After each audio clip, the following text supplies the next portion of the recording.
Evening, folks. This old Buster coming to you again. I got my hat, want a new hat here. One of these old boys down there at John Deere. Ain't nothing runs like a deer.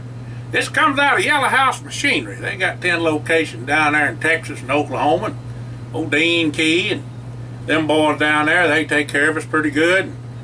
Always helping us out. Well, then we got another place we go to eat some good barbecue, and that's so famous Dave's here. That gum, if they didn't give me some real good bread pudding the other night. Just want to tell you folks that. If you got time to go by and visit them folks, they'd sure enough appreciate it. Well, we got a new story here I wrote not long ago called Trompin Cotton. Well, Gwan T. Jackson hunted up Buster early of a morning and told him Mr. Anderson over at the gin wanted to see him if and the boys and any of their friends wanted to tromp cotton for a few days.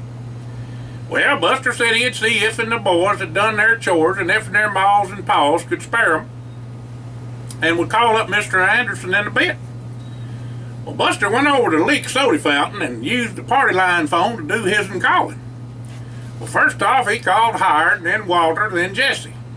Well, they all hollered out to their ma and pa when he called, and they said they could get by there for a bit there for the weekend, saying how they was all laid by.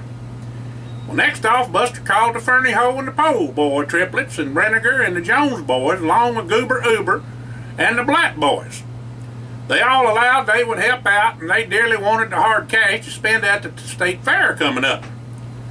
Well, Buster called up Mr. Anderson and told him he had his himself a crew, and they'd be glad to help on out. Well, about that time, Big Mike Young and Shiner and Tap wandered in to Leaks, and Buster told them that what all was going on, asked them if they could spare a few days. Well, they said sure enough they could and would meet Buster over to the gin after dinner. Well, all the boys met up at the gin after dinner around about 1 o'clock. Well, Mr. Anderson told all the boys that he was in a pickle and sure enough needed their help. He said Buster would head up the crew and assign each of the boys a trailer to be tromped. Mr. Anderson allowed he could give each of them a $20 gold piece for the work to be done. All the cotton crops was bumper that year, and trailers was stacking up something fierce. Well, he said he appreciated the boys coming over so quick and then left them at it. Well, Buster confabed with the boys and told them all how they ought to be paired up. He wanted each one of the Po boys and Goober to be in a trailer, and he would take one his himself as well as Walter, saying how they done this before. Big Mike would have his and brothers, Shiner and Tap.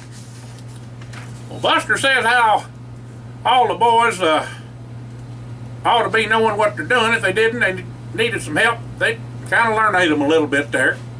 Said all you got to do is tromp the cotton in the trailer as flat as a flitter as you can. Then go to another. I sure as the devil hope we can get the trailers in the yard up to the suck pipe before the weekend is up. Well, about that time, big boy Billy Kane Bailey come up and said he heard Buster needed some help for the weekend and be more than glad to lend a hand. Well, Buster said that he sure enough appreciated his help, but as skinny as he was, he probably needs somebody to help tromp that cotton. Well, anyway, he'd round out the crew and he appreciated him coming on by. Well, Buster told him what the pay was and what he wanted to get done before the weekend was over. Now here's how I want to set it up, says Buster. Well, Big Mike and his and brother Shiner and Tap, they had a trailer. Goober with Furnuckle and Carbuncle Jones had another trailer. Cousin Bell Poe with Festus, Fernie Ho, and Alabat Bat had him a trailer. Huzabell Poe and Fergus Fernie Ho and Miralat Bat had him a trailer. Now Matuzabell, which is a Poe, with Furl Fernie Ho and Herschel Blatt, they had him one. And Walter with Brenniger and big boy Billy Kane Bailey. Now Buster had Hired and Jesse. Well, each of the three-man groups of boys lent into them trailers just a tromping. Well, Buster ambled on over to Big Mike and told him if and he'd got behind to let him know and he would come on and take up the slack. He knowed Shiner and Tap was a mite younger than the rest of the boys and might get plumb tuckered out. Big Mike said not to worry none, they'd do their part. Well, he knew they would, too. That Big Mike, he don't let no grass grow under that boy's feet, I tell you. Well, that afternoon coming on supper time, Mr. Anderson come by and told all the boys they was doing a really fine job and getting the trailers in real fast. He figured all the boys was hungry and fixed it so they could all eat at Fisher's Cafe and stay the night over at Miss White's boarding house. Well, Mr. Anderson told the boys he done spoke to all their folks, and they all agreed it was best for them to stay over. Now, boys, y'all got to rise and shine and be at it at daylight. Don't want to burn none. So eat your fill and get some rest. Well, this was a high old adventure for all the boys, especially for the youngins. Shiner and Tap come up to Buster and says that they would do their part not to worry none about them. Buster just grinned and said he knowed they would, and if they was anything like Big Mike and their paw, he sure didn't have no worries. The next morning, while stepping out with the suck pipe for a spell, relieving Jonas Barnes so he could go to the outhouse, Buster seen one of the hands toting 2 bales of cotton on a cart to be stored at the warehouse. The feller got snagged on the gin floor and was trying to keep the bales from falling off the cart and onto him. Well, he just didn't have the stout to do that, and one of the bales began to tip over on the feller. About that time, Buster seed his and friend Tinch run over and grabbed that there bale and lifted it back on the cart. Now, you got to know that bale of cotton weighs near about 500 pounds or better. That Tinch was some kind of man. Just born cornbread stout, I reckon, just like Buster. Well, the boys started in on Thursday afternoon and stayed late on Saturday, near about 8 o'clock. Well, Sunday morning, Buster reported in to Mr. Anderson that they was done and asked him if he needed anything else done. Well, Mr. Anderson said he didn't rightly know how they got done so fast, but they done one whale of a good job and finished up quicker than he thought. Well, Mr. Anderson told Buster he put together a heck of a good crew and he was a dang good ramrod. Well, all them boys is workers, said Buster. Well, Mr. Anderson give Buster a pouch of $20 gold pieces for the boys with a little something extra for Buster. Said they was the best labor he ever had and all, and had a job if and they ever wanted one, each and every one of them. By the way, I was told that you not only tromp cotton, but worked the suck pipe and lent a hand at the other chores as well in the gin, said Mr. Anderson. I am right proud of y'all, and I am going to see your Grandpa Gus and tell him so, Buster. Thank you, Mr. Anderson. Now we all is going to go get ready for the state fair, says Buster. Well, have a good time, said Mr. Anderson. Well, Buster left on out and met the boys out there at Leak Soda Fountain and paid them all off and bought all the eats and ice cream for them all. Well, Buster told them it was on Mr. Anderson, and he said to tell them all they done one heck of a good job. Well, all the boys said goodbye and said they'd meet up at the state fair. Well, Buster hired Jesse and Walter, stayed behind to palaver a bit before they left on out. You know, we got enough to go to the state fair and take a little trip. What say we go to Aunt Gertrude's and see old Buck Passer and take y'all to see a real live horse race, said Buster. We got the invite for us all and hired Walter ain't never seen the like. Jesse sure enough was in favor of that and said, let's get to cracking. Now you know that Buster took that little extra money from Mr. Anderson and bought everything for them boys to eat at Soda Fountain and whatnot. Ain't no way he's going to take more than them. Well, all the boys went to Little Rock to the state fair at the fairgrounds and seed all the other boys there too. Buster went to the bell ringing first off and won himself a dang stuffed bear. Well, Walter was a tossing rings on the bottles and done right well too, winning the stuffed frog. Well, Howard was a chunking baseball at some kind of stuffed dolls on his second try and figured out what it took to knock him down and won himself a stuffed monkey.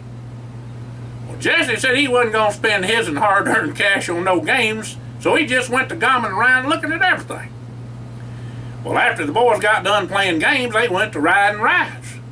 The roller coaster was sure enough a hoot. Then the boys went to eating everything they took a fancy to. Well, after all the munching and all the fair delights, the boys sidled on over to the livestock judging and then to the Hall of Industry, the Arkansas building and the Farm and Ranch building, and finally on to the rodeo in the arena in the evening. The boys was having a high old time. Even if it was getting late, they decided to ride the Ferris wheel to see all the sights. The ride was lots of fun, but after a couple of rounds, The dang thing stopped dead in its tracks. The boys were sure enough in luck, as they was on the bottom of it. Folks was all the way to the top, stuck there. Folks was a hollering, and kids was a crying, and gals just a screaming. Well, the boys jumped on out of their seats and run up to the operator, and he said it appeared to him that something got caught in the cogs and overheated the motor. Walter said some folks was in dire straits and just had to get on down, but it would be a spell before help could get to them. So he grabbed a rope used for the rigging and a lariat off a saddle off a horse riding by and headed up to the trailer. Well, then Walter began to climbing on top of that there Ferris wheel. You know, the boy, he never was scared of heights, you know. He weren't scared of no heights at all. Buster hollered after him and told him to let him know what all he wanted him to do when he got to the folks that needed his help. When Walter got to the people, he rigged them up to be lowered to the ground and hollered down to Buster to anchor the rope along with hired. When I tell you, he hollered down, lower them slow like. Well, Buster said, we ain't going to drop them now, doggone it. Walter told Jesse to climb a ways up and to steady the rope from swaying. Now, you know, Jesse don't like no heights, but he knew they had to save them folks. The boys got near about 12 folks down from the top before the rescue team from the Little Rock Fire Department got there. Some folks had the vapors, and some was in shock, and some near about had a heart attack. The boys let on out of there when Walter slid down the rope to the ground as folks was a-clapping.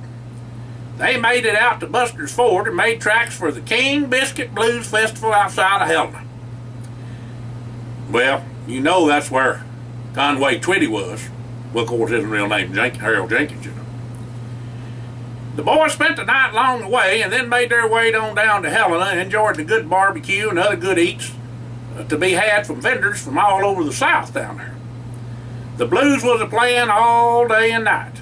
Buster seed an old boy he knowed from down Pine Bluff round about Dollar Way, Whitehall, Watson Chapel Way, about all three of them right together, you know, and McFadden Road.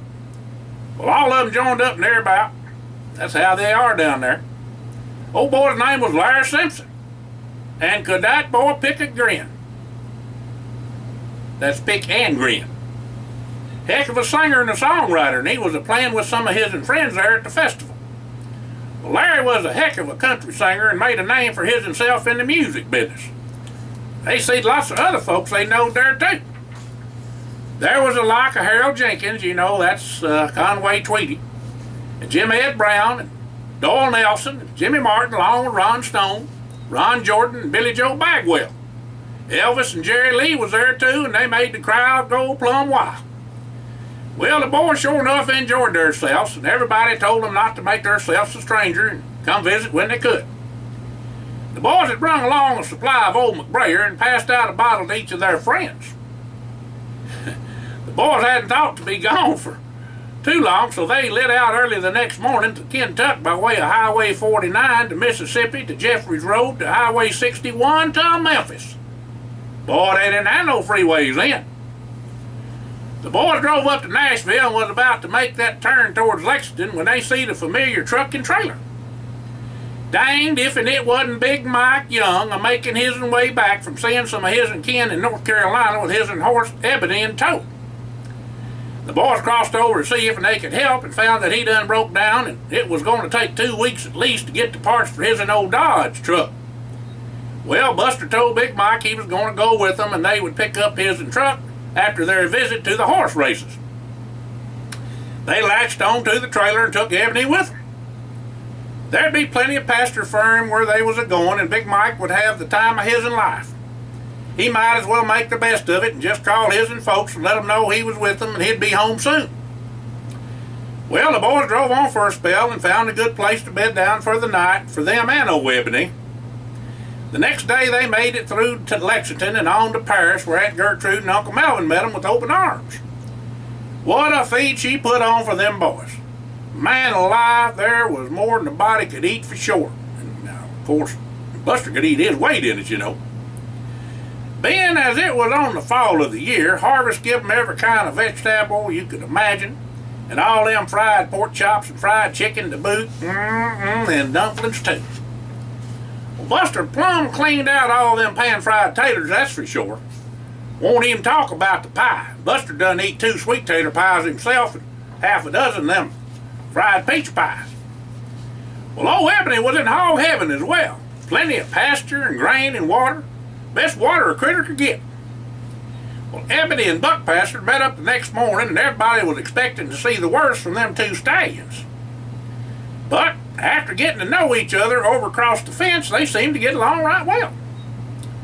Well, Aunt Gertrude called all the boys' folks and told them they made it just fine, and she'd have her nephew Roscoe, of course that's Buster's uncle, check on Big Mike's truck and let him know when it was ready.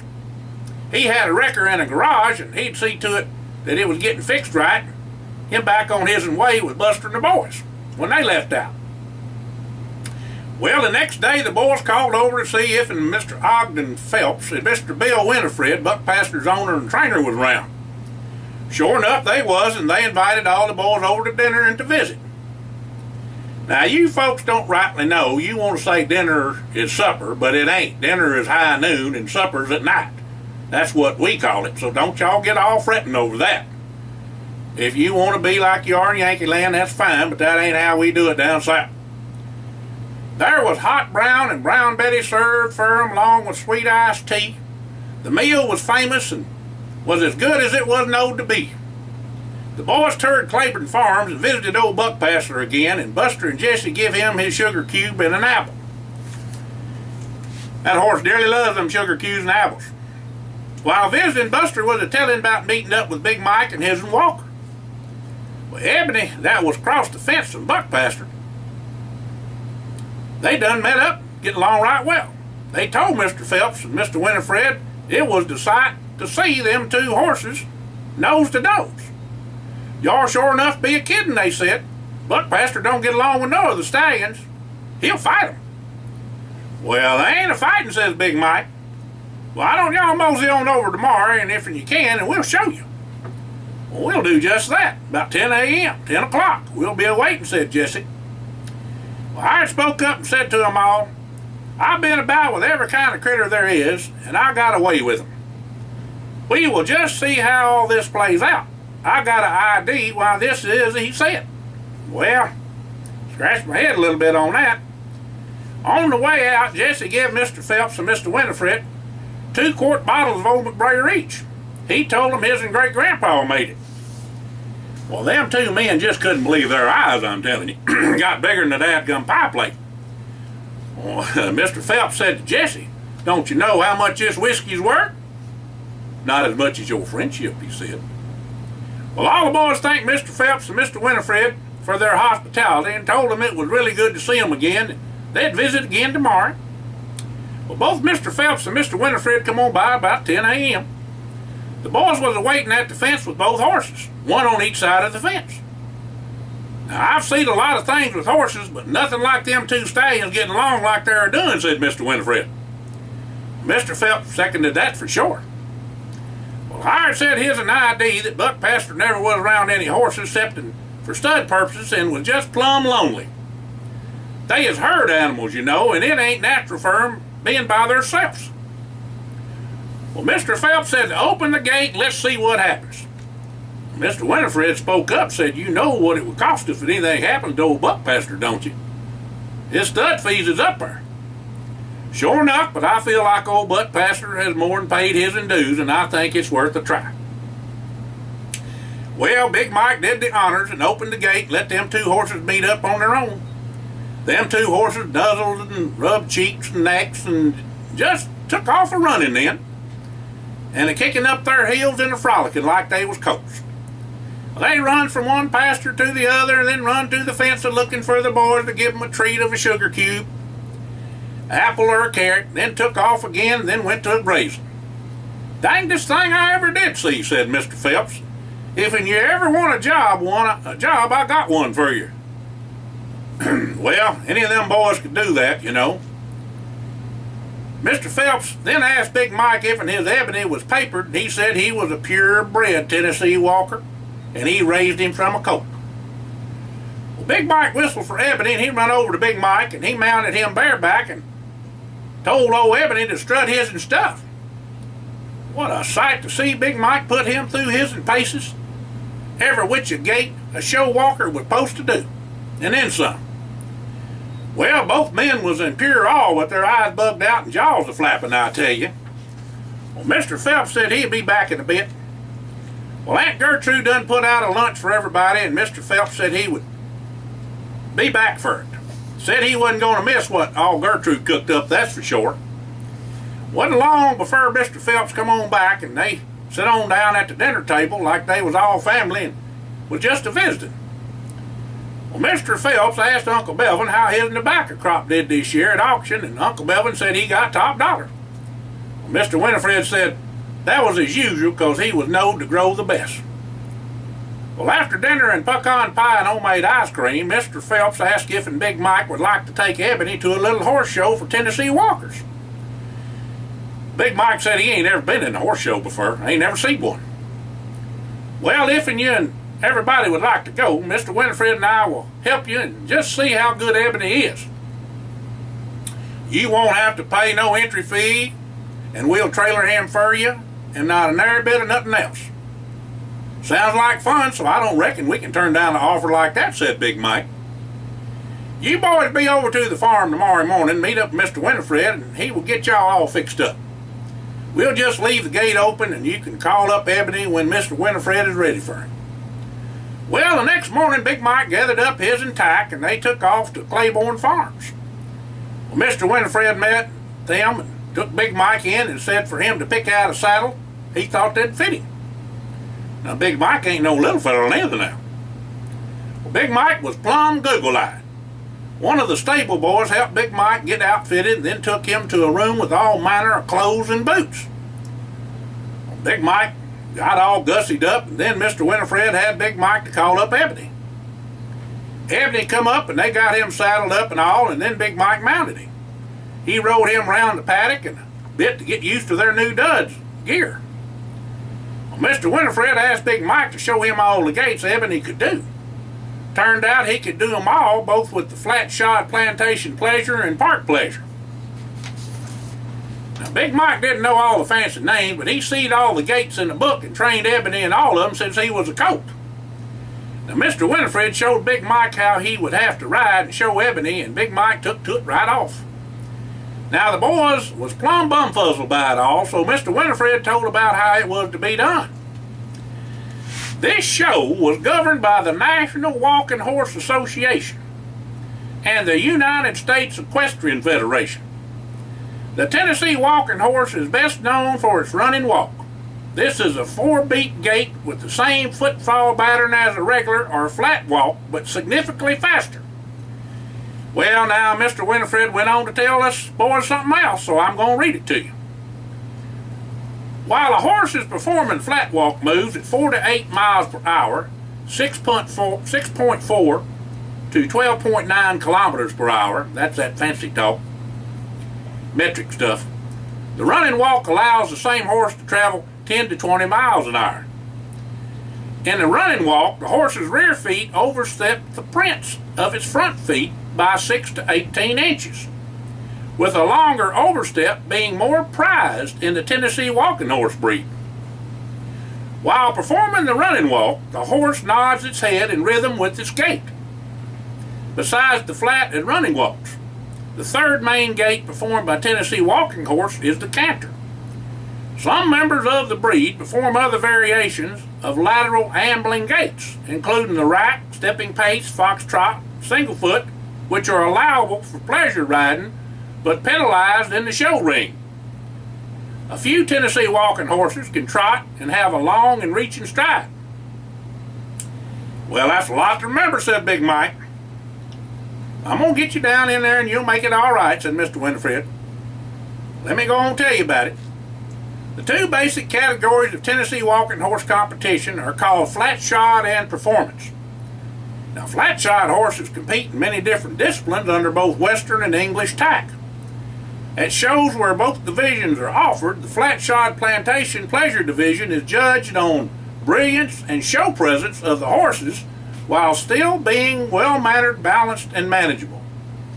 Park pleasure is the most animated of the flat shod divisions.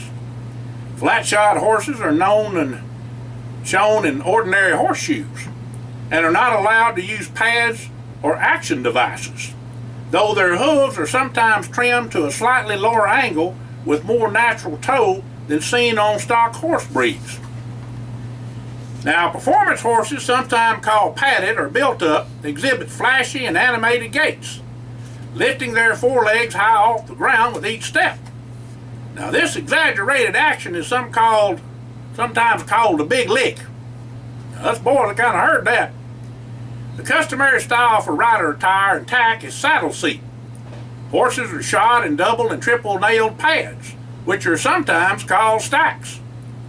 Now, this form of shoeing is prohibited at shows governed by the National Walking Horse Association and the United States Equestrian Federation. Horses in Western classes wear equipment similar to that used by other breeds in Western pleasure classes, and exhibitors may not mix English and Western style equipment. Riders must wear a hat or a helmet in Western classes. Well, Tennessee walkers are also shown in both pleasure and fine harness driving classes with grooming similar to the saddle seat horses. Tennessee walking horses are typically shown with a long mane and tail. Artificially set tails are seen in performance classes, on full-grown horses in halter classes, and in some harness classes, but generally are not allowed in pleasure and flat-shod competition.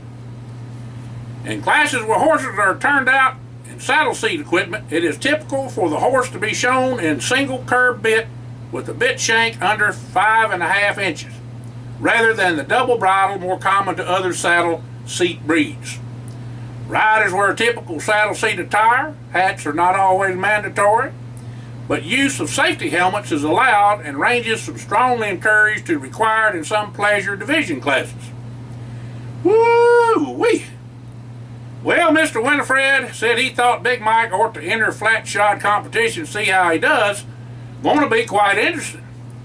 Well, Big Mike said, I don't rightly know if I can remember all that right now. Well, the boys watched Mr. Winifred coach Big Mike and Ebony all afternoon and the next day. Well, then they was off that Saturday to Lexington for the show. Big Mike said he was beginning to get the hang of it, and Ebony's doing real well. Well, Mr. Phelps and his family and Aunt Gertrude and Uncle Melvin come along with the boys. They said it was real exciting like. Well, Uncle Melvin told Big Mike no matter what happened to just have some fun and not to worry if he won or lost.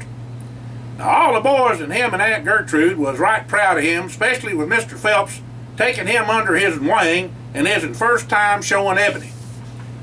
Whilst Big Mike and Mr. Winifred was getting ready to show, Uncle Melvin and Mr. Phelps sure enough had to think a heck of a lot to sponsor Big Mike and Ebony with his reputation on the line and all, plus the cost. Well, the boys didn't have no idea what all it cost, but it cost a pretty penny. Just the entry fee alone. Well, the boys didn't have no idea what it cost, like I say, but they had faith in Big Mike. When Big Mike was brought on out, him and Ebony sure enough put on a show. The boys didn't know Ebony could do all them gaits, and Big Mike really put him through his paces that day. Well, after all was said and done, Big Mike and Ebony come out with a first and second place and best in show. When Big Mike was asked how he come to show his horse, he said he owed it all to Mr. Phelps and Mr. Winifred of Claiborne Farms. Well, Mr. Winifred said they was just a natural and just knowed they would do well even though they never competed before. Took to it like a duck to water, he said. Well, Mr. Phelps stated that when he saw Big Mike's Ebony that he knowed good horse flesh when he seed it. Now, the reporter asked Mr. Phelps if he was going to into showing Tennessee walkers as well as racing his and thoroughbreds. Well, if all my horses was as good as Ebony, we would, but we would stick to racing, I reckon. Truth is, it raised up Mr. Phelps right smart in folks' eyes about him knowing good stock, and all of his prices for stud fees and horses sure would take a considerable jump because of Big Mike and Ebony. That wasn't the reason Mr. Phelps done it, though, Mr. Winifred. They knew good horse flesh, and they wanted to give that boy and that horse a shot. Well, Big Mike, him and Ebony was hating on back home and figured his show days was over. But it was sure enough fun. and was glad for folks to see how good a horse Ebony was. Well, Big Mike, him and Ebony was heading on back home and was glad to be on the way. Everybody was wanting autographs and pictures and interviews when they got there, but Big Mike didn't like the limelight, left on back out to Aunt Gertrude with the boys. Well, after all the hullabaloo and commotion, Mr. Phelps took all the boys to Louisville to the Churchill Downs where the Kentucky Derby was held. The boys enjoyed all the racing and eating and visiting with the folks, but when the announcer said Big Mike Young was there with Mr. Phelps, he turned red as a beet and was ready to skedaddle. Big Mike's kind of a humble kind of feller, you know. Well, Mr. Phelps kept all the boys safe and sound and away from all the press and just enjoyed the rest of the day. They all got in late that evening and hit the hay. The next morning, Aunt Gertrude said Roscoe called and said that Big Mike's truck was ready and come on by any time for it. The boys figured on leaving the next morning and began to getting ready. They was up early and after a mighty fine breakfast, said their goodbyes and headed on out there with Aunt Gertrude all teary-eyed and Uncle Melvin saying to come on back any time but to hurry on up. They had lots of hug-ems and shaking hands with Uncle Melvin too. Well, after leaving Aunt Gertrude's, the boys headed on over to Strawberry Hill outside of Mount Sterling to visit Aunt Judith and Elizabeth Jane and see if they needed any help around the place. The mansion and distillery could always use some tending to just like the farm. When Aunt Judith seen the boys a coming, she hollered for Elizabeth Jane and the McGregor ladies to come a running. Them women was a grinning and a tearing up to something awful, giving them hugs and kisses and carrying on like they ain't seen them for a month of Sundays. Well, Buster introduced Big Mike to everybody, and Aunt Judith took everybody to the parlor and gave them all a little old McBrayer to cut the dust from the trip. She and Elizabeth Jane wanted to know all the news all about the families. Well, Colleen and Maureen come in and sit a spell while supper was a cooking and visited along with all the boys. They was family too, you know. Elizabeth Jane said she heard on the news about Big Mike and Ebony, and the story also told about the boys and Aunt Gertrude and Uncle Melvin. It was a right nice piece on all of them. She said the boys' folks called and said they was on the way and was planning on stopping by and visiting and lending a hand where needed for a spell. The supper was more'n a feller could eat and fit for a king, I tell you.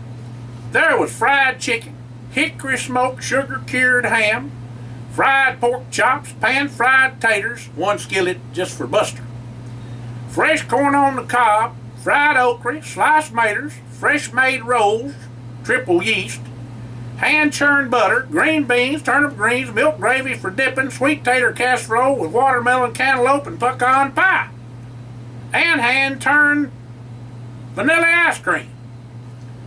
Well, the boy sure put on the feed bag, that's for sure. Big Mike asked Buster if they ate like that all the time. Buster just grinned and said, "Yep." Well, after supper, the boys asked Aunt Judith just what needed done around the place.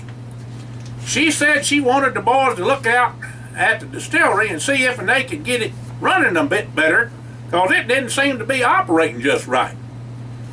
Well, Big Mike volunteered to look at it, and Howard said he'd help him. Walter told her that he would ride the fence line on the gray and check on the farm. Well, Buster and Jesse would look at to the mansion and accounts with Aunt Judith and Elizabeth Jane. The boys stayed for the rest of the week and then left on out to Uncle Roscoe's, there in Tennessee. Well, Aunt Judith was hugging them all and crying, saying she was missing them something dearly already. Elizabeth Jane said she would call them when she decided to go back to school and maybe some of the folks could come for a spell.